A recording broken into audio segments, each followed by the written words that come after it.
नमस्कार दोस्तों, स्वागत है आपका आपके अपने चैनल लक्ष्मी नारायण एकेडमी में। ठीक है, अभी तक के हमने जिन टॉपिकों को चर्चा किया है उनमें जो क्वेश्चंस आए हैं उनको हमने सोल्व किया है।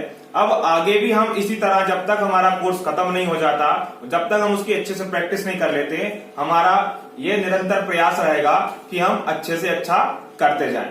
फिर अब हम पढ़ रहे हैं टॉपिक वाइज, चैप्टर वाइज, फिर उसका लगा रहे हैं सेट पेपर। अब उसी तरह अगला टॉपिक है हमारा ज्यामिति। ज्यामिति में हम पहले उसके कॉन्सेप्ट पढ़ेंगे जो छोटे छोटे होते हैं, एक लाइन में उनके आंसर हो जाते हैं। यदि आपको उनका बेसिक पता है तो आप उनको आसानी से कर सकते हैं। यदि हमें बेसिक नहीं पता है तो हम उनको सोल्व कर नहीं पाएंगे। ठीक है, तो इसलिए पहले हम उनके कॉन्सेप्ट पढ़ेंगे कि वो छोटे छोटे टॉपिक्स क्या हैं, फिर उसके बाद उनसे जुड़े हुए प्रश्नों को हल करेंगे। ठीक है, चलिए शुरू करते हैं आज का वीडियो। ज्यामिति, ज्योमेट्री, मूल ज्यामिति अवधारणाएं जो हैं उनके नाम है। मूल ज्यामिति अवधारणा का मतलब क्या हो गया कि ज्यामिति में किन किन बातों का ध्यान रखना है और किस तरीके से उनको हल किया जाता है। ठीक है, तो मूल ज्यामिति अवधारणा से पहला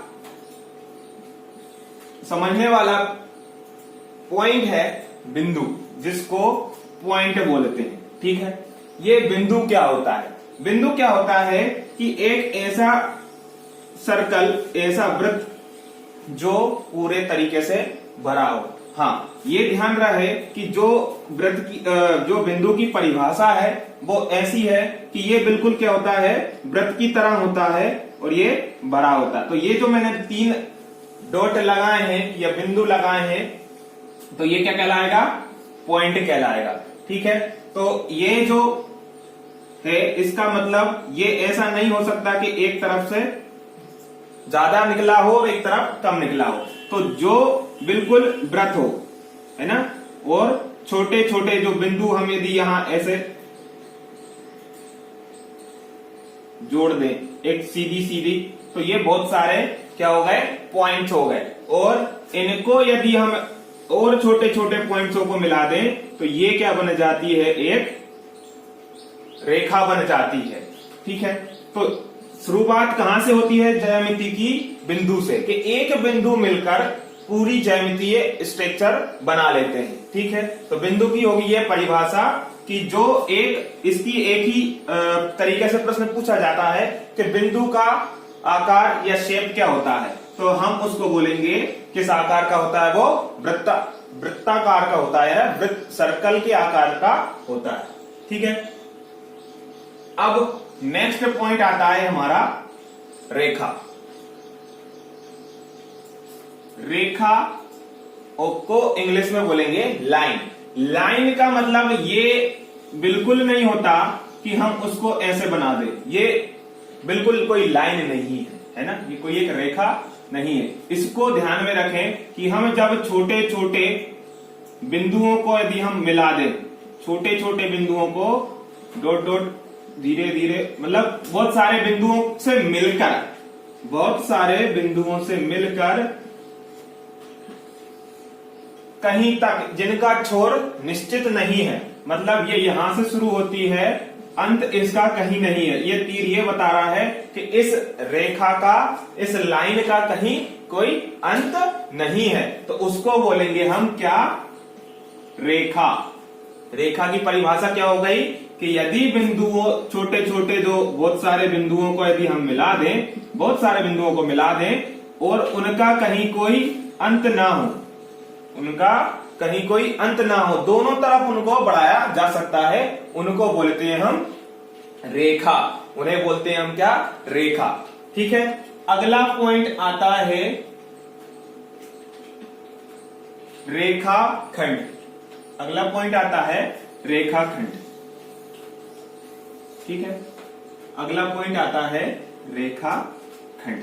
रेखाखंड का मतलब क्या होता है? जो रेखा होती है उसमें यदि निश्चित कर दिया जाए कि वो इतनी ही जाएगी, मान लो ये 5 सेंटीमीटर की कोई मैंने लाइन खींची उसका रेखाखंड मतलब 5 सेंटीमीटर का एक रेखाखंड खींचा, तो ये जो निश्चित डिस्टेंस है, जो फिक्स्ड वैल्यू है किसी एक लाइन की एक फिक्स्ड, जिस तरीके से हम इसको इतना हिस्सा नाप दें और उतना फिक्स कर दें कि इतना ही होगा, वो कहलाएगा क्या? रेखाखंड। इंग्लिश में बोलते हैं उसको लाइन सेगमेंट। ठीक है, समझ में आया होगा कि रेखा और रेखाखंड में क्या अंतर है। एक ही अंतर है कि रेखा दोनों तरफ कहीं तक भी जा सकती है, लेकिन रेखाखंड एक निश्चित अमाउंट, निश्चित वैल्यू या निश्चित मान के हिसाब से उतनी ही लंबाई कवर करेगी जितनी लंबी वो है या जितनी लंबा प्रश्न ने पूछा है, दिया है। ठीक है, तो ये एक बेसिक डिफरेंस है रेखा और रेखाखंड में। एक और चीज आती है इसी की तरह, उसे बोलते हैं किरण। क्या बोलते हैं उसे? किरण। अब किरण, रेखा और रेखाखंड में क्या अंतर है? किरण कि कोई एक बिंदु से, कोई एक निश्चित बिंदु से, समझ लो यहां से चलकर अनिश्चित मतलब उस अनंत तक जाने वाली या जहां तक भी खींच सके उसको सीधी रेखा में, तो उसको हम बोलते हैं किरण। इस तरीके की आकृति क्या कहलाएगी? किरण। इस तरीके की जो लाइन रेखा है, रेखा का मतलब क्या हो जाता है? जो दोनों तरफ जाती है। लेकिन किरण में क्या होता है? एक जगह का जो पहला शुरुआत का जो पॉइंट है वो कैसा हो जाएगा? फिक्स हो जाएगा। वहां से लेके तो अनंत तक जाने वाली जो लाइन होगी वो क्या कहलाएगी? किरण। तो इन तीनों में, रेखा में, रेखाखंड में और किरण में, ये एक बेसिक डिफरेंस है कि रेखा अनंत तक जा सकती है दोनों छोरों से, रेखाखंड एक फिक्स्ड अमाउंट का है कि इतना ही लंबा रेखाखंड बनेगा। फिर आती है किरण, तो जो अनंत तक एक छोर से जा सकती है। समझ में आया होगा आपको कि इनमें बेसिक डिफरेंस क्या है। ठीक है, तो अब इनके आगे और भी बहुत सारे ज्योमेट्रिकल कॉन्सेप्ट है, अवधारणा है, जो छोटी छोटी चीजें आपको सिखाएंगी। चलिए सीखते हैं, हम आगे बढ़ते हैं, है ना। अगला है, उन्हीं रेखाओं से मिलकर बनी है क्या? समांतर रेखाएं। समांतर रेखाओं का मतलब क्या हो गया कि ऐसी दो रेखाएं, ऐसी दो लाइन, ऐसी दो लाइन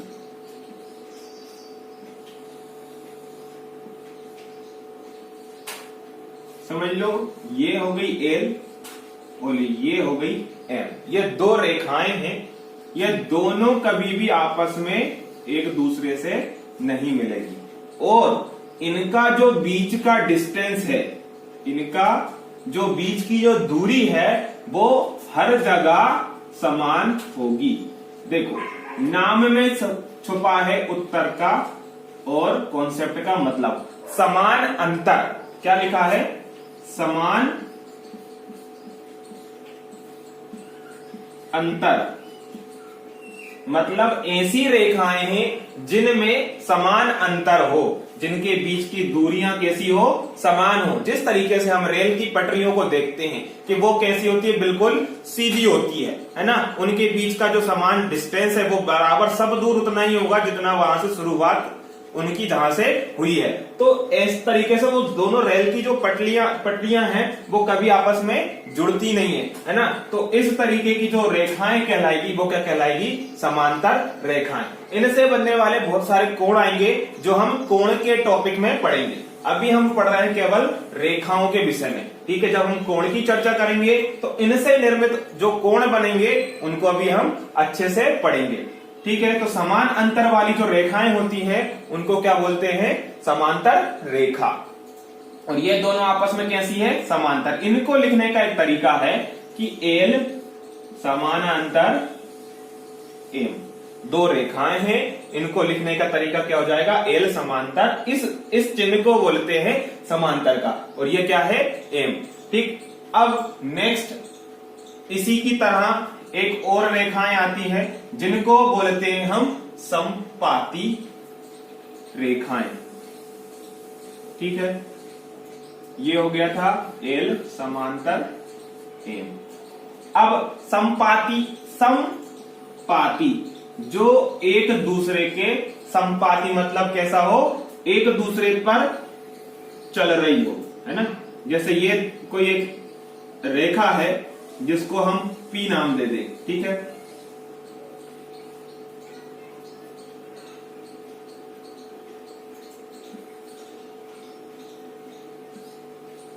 P नाम दे दें इसको, और इसी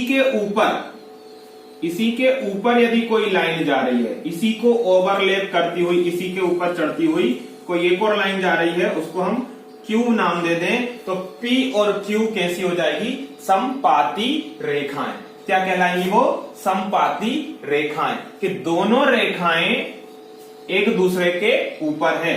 इस तरीके से भी समझ सकते हैं कि एक रेखा ये हो गई P और इसी के ऊपर कोई दूसरी रेखा है Q, तो ये दोनों रेखाएं एक दूसरे के ऊपर क्या है, समपाती है, एक दूसरे पर ओवरलैप करे हुए हैं, इसलिए इनको बोलते हैं हम समपाती रेखाएं। समझ में आ गया कि समांतर रेखाएं ये होती हैं, समपाती रेखाएं एक दूसरे पर जुड़ी हुई जाती है ना, एक दूसरे के ऊपर चढ़ती हुई जाती है, बिल्कुल चिपकी हुई, है ना। अब नेक्स्ट आता है प्रतिच्छेदी रेखाएं। तो प्रतिच्छेदी रेखाओं का मतलब क्या होगा, प्रतिच्छेदी, इंटरसेक्टिंग लाइन, ठीक है, प्रतिच्छेदी। तो प्रतिच्छेदी का मतलब क्या होता है, किसी चीज में छेद कर देना, है ना। तो प्रति का मतलब होता है प्रत्येक, फिर रेखाएं कि ऐसी रेखाएं जो किसी में क्या कर दे, छेद कर दे, है ना, ऐसा याद कर लें। जैसे ये मान लो एल और एम क्या हो गई, दो समांतर रेखाएं हैं, तो यहां पर कोई एक लाइन P है, ठीक है, एक लाइन P है, ठीक है, एक लाइन क्या है, P है, जो L और M को क्या कर रही है, प्रतिच्छेद कर रही है। उनको इन दो पॉइंटों पर, मान लो ये पॉइंट A है और ये पॉइंट B है, तो इन दो पॉइंटों पर क्या कर रही है, वो प्रतिच्छेद कर रही है। तो ये जो लाइन कहलाएगी, ये वाली लाइन P L और M को प्रतिच्छेद कर रही है, इसलिए इसको प्रतिच्छेदी रेखा बोलते हैं। अब इसी तरह ऐसे एक दूसरे पर बहुत सारी जो लाइनें हैं वो एक जगह पॉइंट पर क्या कर रही हैं, प्रतिच्छेद कर रही हैं। तो इस प्रकार की रेखाएं क्या कहलाएगी, प्रतिच्छेदी रेखाएं कहलाएगी। तो समझ में आया, समांतर रेखाएं क्या होती हैं, समपाती रेखाएं और प्रतिच्छेदी रेखाओं में ये एक बेसिक डिफरेंस है, ठीक है। अब हम आगे बढ़ते हैं, इसी में और थोड़े से कॉन्सेप्ट और बचे हुए हैं, वो और समझ लें। फिर जब हम इनके क्वेश्चंस लगाएंगे तो हम इनको यदि हम याद रख लें कि बस छोटे छोटे से पॉइंट है, याद हैं, तो हम उनके ऑप्शंस देखेंगे और आंसर कर देंगे, ठीक है। चलिए नेक्स्ट हमारा पॉइंट है संगामी रेखा। संगामी का मतलब समझ में आ रहा है, हिंदी में संग में जाने वाली रेखा। तो संग में जाने वाली रेखा का मतलब कहां हो गई कि कोई एक पॉइंट से संग में जाने वाली रेखाएं जो होंगी वो सारी क्या कहलाएंगी, संगामी रेखाएं कहलाएगी। जो कोई एक पॉइंट या एक बिंदु से होकर जाए, जिसको नाम मैंने दे दिया O, जैसे L, M और N प्रकार की जो लाइन है, जो रेखाएं हैं, वो कहां से गुजर रही है, O पॉइंट से गुजर रही है। इसलिए एक पॉइंट से गुजरने वाली जो रेखाएं हैं वो क्या है, संगामी रेखाएं। फिर नेक्स्ट आता है हमारा लंबवत रेखाएं। क्या आता है, लंबवत रेखाएं। तो ये जो लंबवत रेखाएं हैं इसको इंग्लिश में बोलते हैं परपेंडिकुलर लाइंस। तो लंबवत का मतलब क्या हो गया, लंब का मतलब क्या हो गया कि ऐसी रेखाएं जो एक दूसरे पर लंबवत हो। लंबवत का मतलब ऐसी दो रेखाएं जो आपस में मिले, जहां पर वहां 90 डिग्री का कोण बनाए, कि बिल्कुल एल शेप में, जिस तरीके से कैपिटल लेटर का जो एल होता है ना, ठीक है, उस तरीके से वो आपस में मिले और बनाए, तो उन रेखाओं को बोलते हैं हम लंबवत रेखा। जैसे एल रेखा, एल है और एक एम है, ये दो रेखाएं हैं एल और एम, जो कहां जुड़ी हुई है, लंब रूप में जुड़ी है। तो यहां जो 90 डिग्री का जो कोण बना रही है वो कैसी है, लंब रेखाएं। मान लो कोई ए बी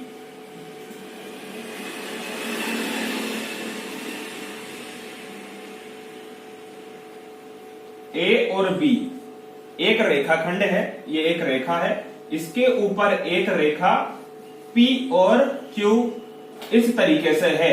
तो इस तरीके का होने का मतलब क्या हो गया, वो दोनों एक दूसरे पर क्या है, लंबवत है। तो हम यहां ऐसा लिख सकते हैं कि जो PQ है वो लंब है किस पर, AB पर।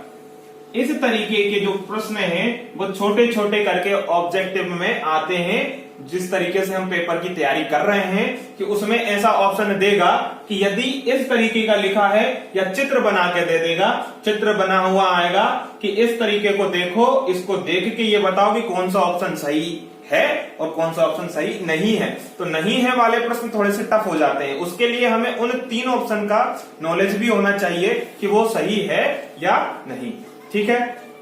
तो इस तरीके के क्या होगा, ये लंब रेखाएं। तो समझ में आया होगा आपको जियोमेट्रिकल कॉन्सेप्ट, है ना, अवधारणाएं, ये है बेसिक। अब इसके आगे हम इन्हीं से जुड़े हुए और टॉपिकों पर चर्चा करेंगे, ठीक है। तो बने रहिए हमारे साथ और वीडियो को लाइक, शेयर और सब्सक्राइब जरूर करिएगा।